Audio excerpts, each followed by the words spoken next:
Cody, your story is just ending. Our story is just beginning. The Bloodline, the most powerful, dominant duo in sports and entertainment, and of course in the WWE. If you smell... No. Salt Lake City, Sing Along with The Rock is over. You lost that privilege. Sit there and shut your mouth and enjoy the ride that The Rock is taking you on. If you smell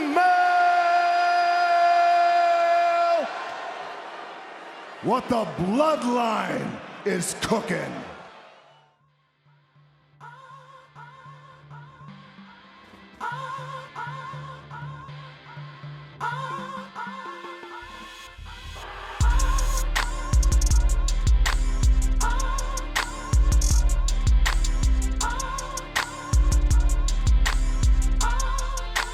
What's going on, everybody? It is I, the Franchise, here with another installment of Wrestle Talk with yours truly. First time, I probably will say, it's really not a lot to talk about this week. For the most part. I mean, I know everybody seems to be talking about what you heard in the very beginning, which is the return of The Rock, the return of what people are deeming Hollywood Rock. I'm going to dive into that because I do have my thoughts. I do have my beliefs on what I think is going to happen. You can surely start to see what they're doing. Most people will think one thing. I'm going to give y'all my honest opinion. I think it's something a little different. I think there is going to be a monkey wrench thrown into the equation. Elimination Chamber is this Saturday at 5 a.m. Eastern Standard Time. I believe that is 2 a.m. West Coast time. But because I've, in the previous job I used to work in, I used to work with a lot of Australian clients, so I do know the time difference. I know that they are literally a day before us. So our Saturday is their Sunday. So, which I think is another reason why I think they have probably moved to this format of Saturday premium lives, other than the fact that I think that they're looking at it from the sense of, Sundays pay-per-views are kind of long. Kids have school the next day. Even though it didn't care for us when I was growing up, pay-per-views, it didn't care for us. But I think the bigger picture is because them possibly doing more, them doing more international premium lives, it seems like they are a day, most of the other countries are a day after us. So, like I said, our Saturday is their Sunday. So, let's dive right into that since we're on the topic of Elimination Chamber. I will be, as you know, doing a recap show of it. I'm going to give y'all my opinion or my predictions today with the matches. Right now, I can't even say right now. There is 4 matches on the card and 1 segment. Okay, so we have the WWE Women's World Championship on the line with Rhea Ripley defending her title against Nia Jax. There seems to be this, is Rhea going to main event Elimination Chamber? It's in her home country. I don't think it is. I don't think that the build for this is main event quality. Let me just say that much. I do think that you're going to probably end the night with an Elimination Chamber match, preferably the men's Elimination Chamber match, seeing though as if it's for who's going to face Seth Rollins at WrestleMania. But for the Rhea Ripley Nia Jax match, I do not see a world where Nia Jax will beat Rhea Ripley. Unless you do it where Nia wins the world title, which will piss a lot of people off, especially that country, and you have it to where Becky Lynch is winning the Elimination Chamber, and you have Becky versus Nia, which would suck. But as I said last week, they already seem to be planting the seed for Rhea versus Becky Lynch at WrestleMania. So I have Rhea Ripley coming out victorious. Elimination Chamber for the women's match, for the women's world title, we have Naomi going up against Liv Morgan, going against Bianca Belair, going against Becky, going against Tiffany Stratton. There is one more spot that is available that will be determined. We will find out who that will be this Monday on Raw, where they are having a last chance battle royal to determine the last entry. That will be Shayna Baszler, Meacham, Alba Fire, Zelina Vega, and Zoe Starks. Now, who do I think is going to win this battle royal? I don't know why it's a battle royal when it's 5. Just have a 5-way, but I digress. I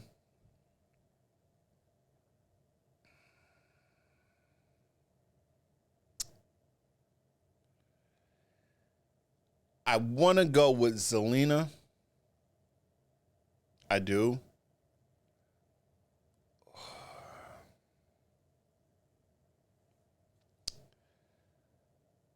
I know this is going to sound a little crazy because I'm looking at as you see, the picture right here.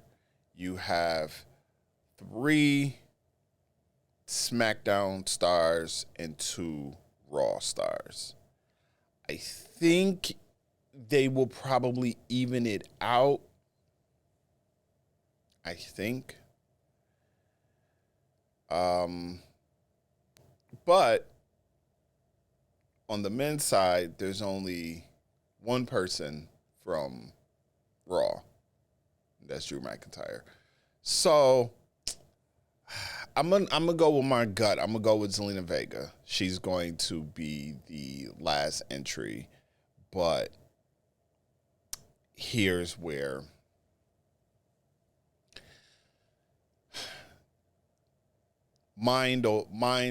the mind and the heart have 2 different predictions. My heart wants it to go to Liv, because I think Liv there's a longer story with Liv and Rhea than there is with Rhea and Becky. Now, I know Becky is looking at it in the sense of, and Rhea's looking at it in the sense of, in order for me to solidify myself as being the best, I have to beat the best. And Becky, to most people, is the best. I think she's the 4th best out of the horsewomen. That's my personal opinion. You already know how I feel.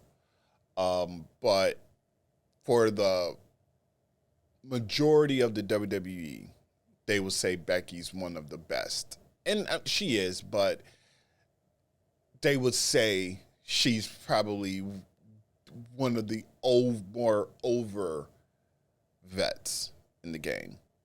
So it will make Rhea Ripley's title reign, it will continue to show her dominance in there. I think that if she does face Becky, it needs to be a dominant performance from Rhea Ripley. Rhea has to dominate Becky. Becky shows some offense, but Rhea just has to show why she's the Eradicator, why she is mommy, why she is, the mega star that she is set to be and is already. But I do have Becky coming out victorious. I'm gonna go with my mind, not my heart. I do think that Tiffany Stratton is going to put on a phenomenal performance at the Elimination Chamber.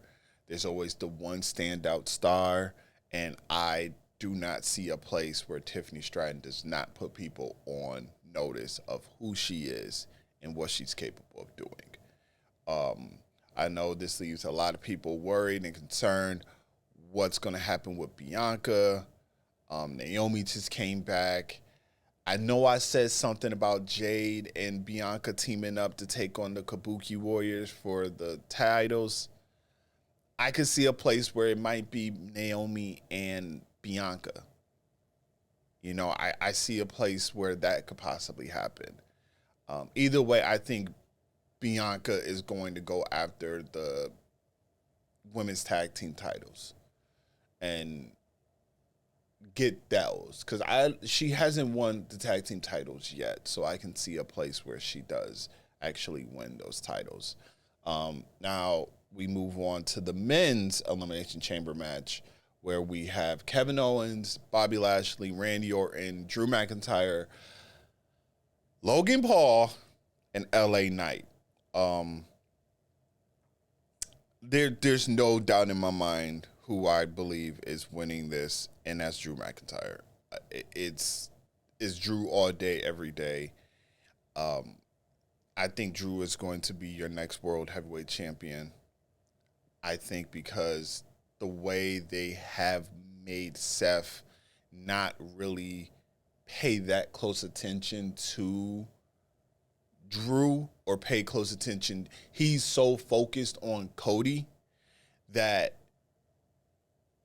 in what Cody has going on, that's going to be a detriment to him.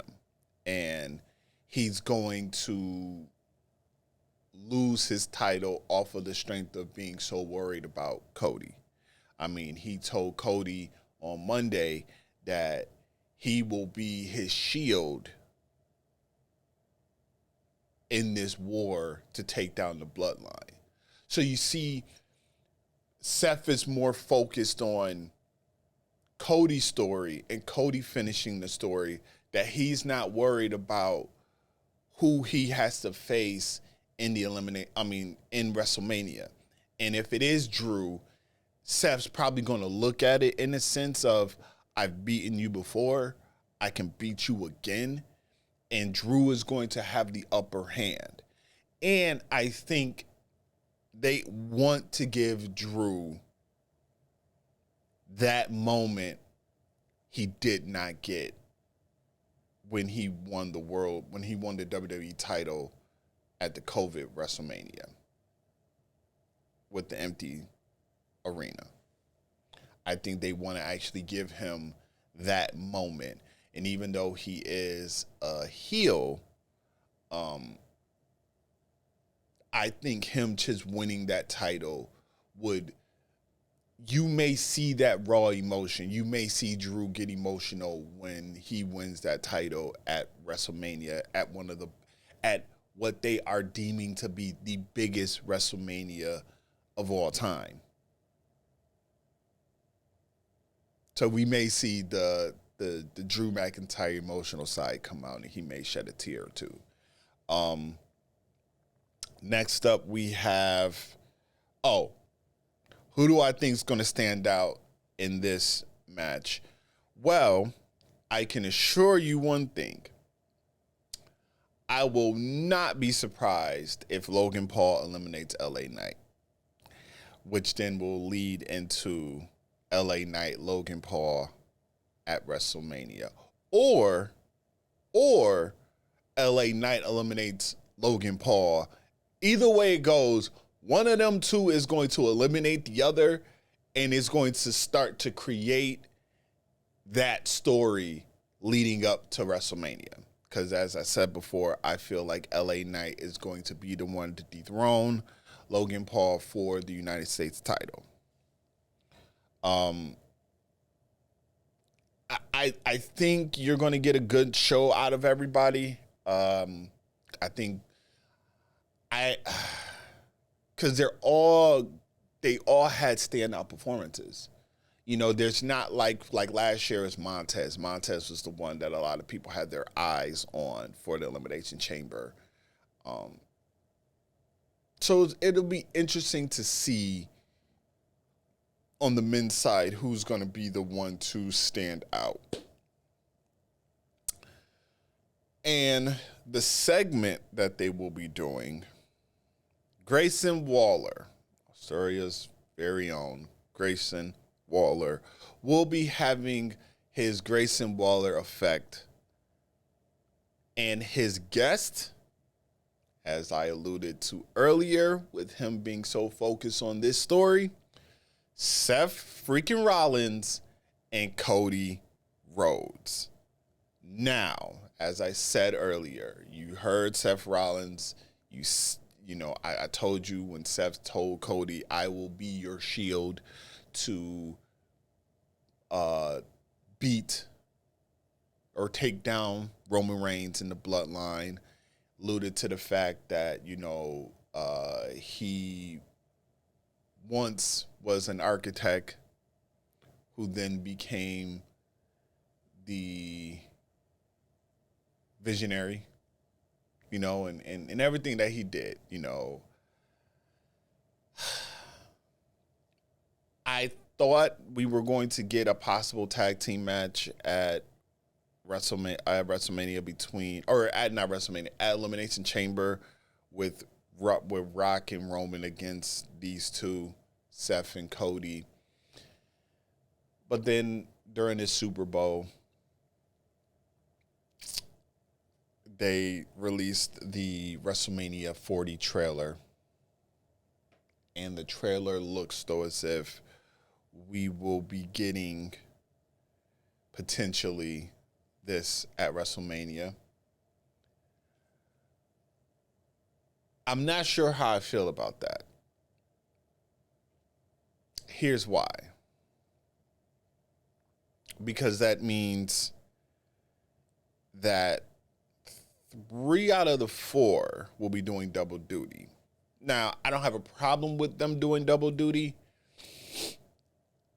but it just shows you, for one, in my opinion, and I said this when it came to Seth versus Drew, that match isn't going to be a focal point. Like Drew versus Seth is not going to be a standout, because then when are you going to have it happen? Are you going to have it happen on night 2? Because if you have this tag team match taking place, let's say night 1, does that mean that Seth's going to then go for night? Like it doesn't really, the placement of this match, if it happens, where would it go where it's going to make sense? And that's all that I care about, is making sense. And I don't see that. You know, I don't. I'm interested to see where they go with this. I'm very interested to see if Grayson Waller brings up the fact that Seth Rollins seems more concerned about this than he is actually about his match at WrestleMania. So it's very interesting to see what happens with that. Speaking of the Bloodline and all this, let's talk about Friday night. So for the first time since the alliance was formed, even though it shouldn't be an alliance because this is blood, Roman Reigns and The Rock came out and declared the Bloodline is stronger than ever. Roman came out first. Roman said, you know, he Roman is Roman. The Rock comes out. The Rock comes out, and I felt though as if we took a time traveling machine back to late 90s. Because The Rock comes out, as you see,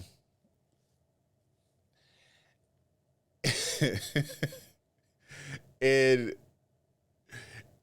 old Rock fashion. But it's The Rock, and you know, he has to be over the top, and the sleeves are cut off the shirt. As you see, it looks ridiculous. He looks ridiculous. And you see it all over social media. They took 1999, 2000 Rock, like 98, 99 Rock, and mixed it with the Hollywood, and this is what you have. Because, you know, Hollywood Rock had the vest, the black vest.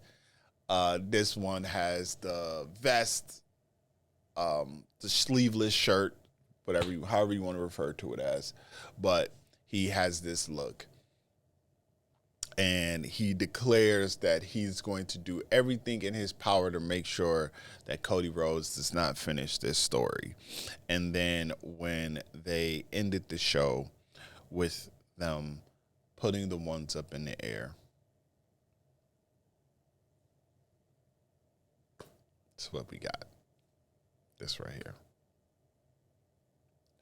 So much so people was referring to it as The Rock has acknowledged the Bullet Club Gold. He loser. So much was discussed with this segment. Then there was the footage of The Rock breaking character off when SmackDown went off air, where he fist pumped a kid. Very similar to when Roman did it at one point, and at the peak of his head of the table run. But here's my thoughts. It's a work. This is a work. The Rock is going to screw Roman Reigns out of the Universal title.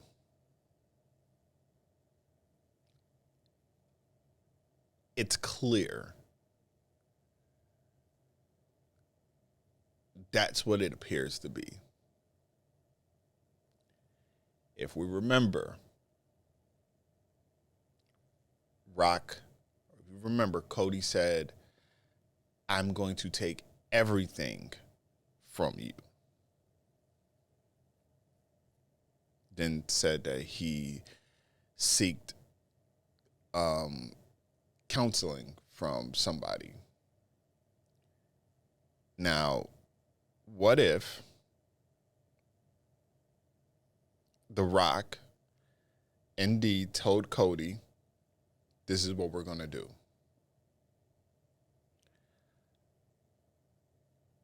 Because before Cody won the Rumble, Rock made his declaration that he wanted to sit at the head of the table.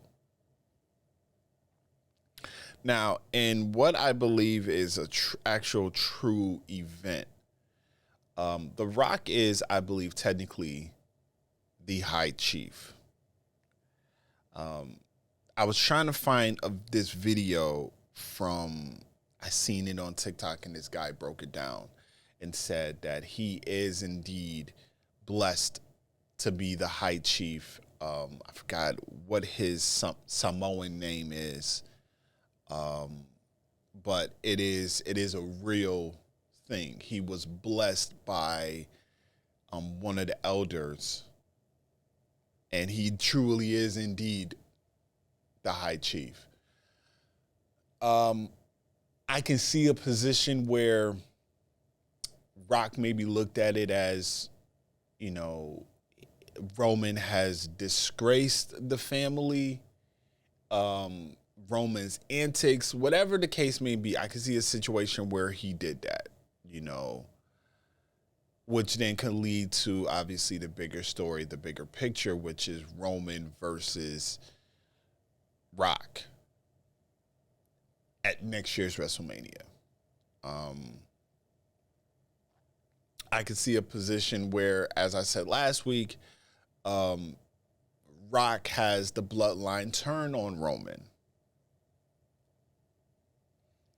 And because he is indeed the High Chief, he has given the order for the Bloodline to do this. I still feel there's a world where that does happen and Roman comes back as the super babyface, or maybe come back as a tweener.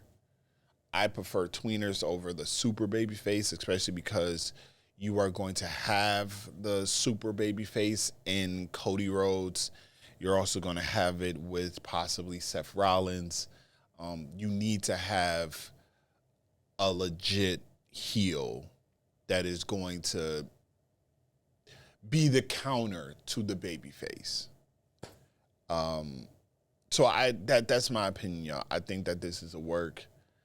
Somebody was even talking about how The Rock, when he was saying that he would do everything in his power to stop it, he was pointing at Roman, and they were like, oh, well, that's a literal shot at Roman. Like, he's talking about Roman, not talking about Cody.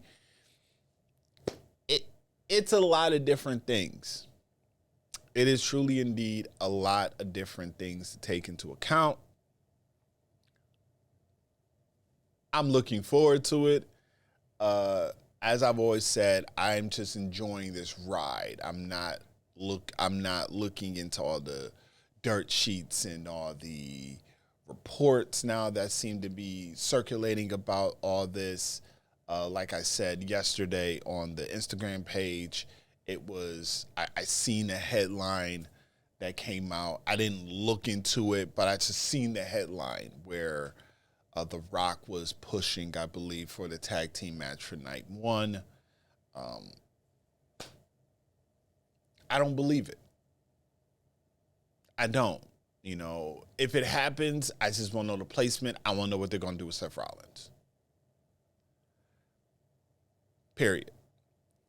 Like I said, you could do it where if Seth does do that, Drew McIntyre's like, you're not even paying attention to me, which then is going to piss Drew McIntyre off, which is going to make Drew McIntyre go crazy and annihilate him. I would have loved it to be Gunther, though. I'm just being completely honest with you. I would have loved to see Gunther dethrone Seth Rollins. Because what I think is going to happen with Gunther is I think that we're going to get Gunther versus, you know me, I want to see Gunther versus Jay. But I think Jay's facing Gunther this Monday.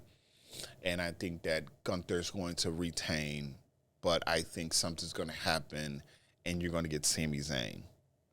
And you're going to get Sami Zayn versus Gunther at WrestleMania. And Sami Zayn's going to be the one to dethrone Gunther. I don't want it to happen. But I can see a world where that happens. And could that mean that we possibly will get Jay turning on Sami? Kind of realigning himself with the blood? Who knows? Who knows what exactly is going to happen? But as I've said, I've enjoyed the ride.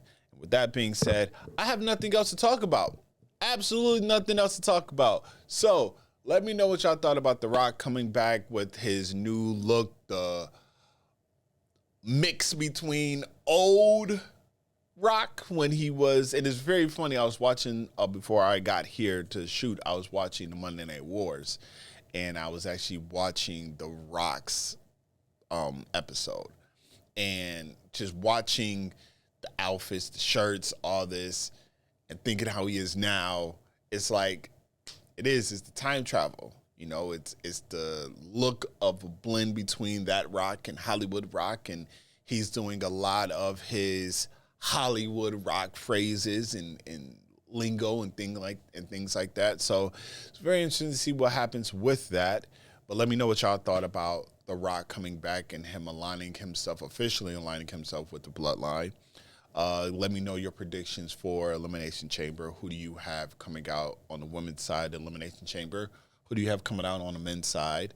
Oh, and I didn't talk about the last thing, which was the undisputed tag team titles is on the line with Finn Balor and Damian Priest defending it against the newly renamed, brought his name back, Pete Dunne, which I did not talk about, but I'm glad the Butch character is gone and Pete Dunne is back, and Tyler Bate. I feel like Damian and Finn are going to retain because I see a scenario where The Miz and R-Truth will be the ones to defeat Priest and Finn at WrestleMania. I do. I see that happening because, like I said, it's very similar to the Bloodline storyline before, but this is just this is a more lighthearted version of the Bloodline storyline with Sami Zayn and Kevin Owens. So that's what I have. So let me know what y'all think. Who's going to come out victorious in these matches? What do y'all think is going to happen with the Grayson Waller Effect? And I will be back next week to give y'all my thoughts on Elimination Chamber. What do I see moving forward on the road to WrestleMania? This is the franchise, one half of the Royal Club Wrestling Podcast. Make sure you follow us on Instagram at RCW_podcast. The Ace also has his as well, RCW_Ace. I am out till next week. Enjoy the Elimination Chamber. Enjoy the week of wrestling.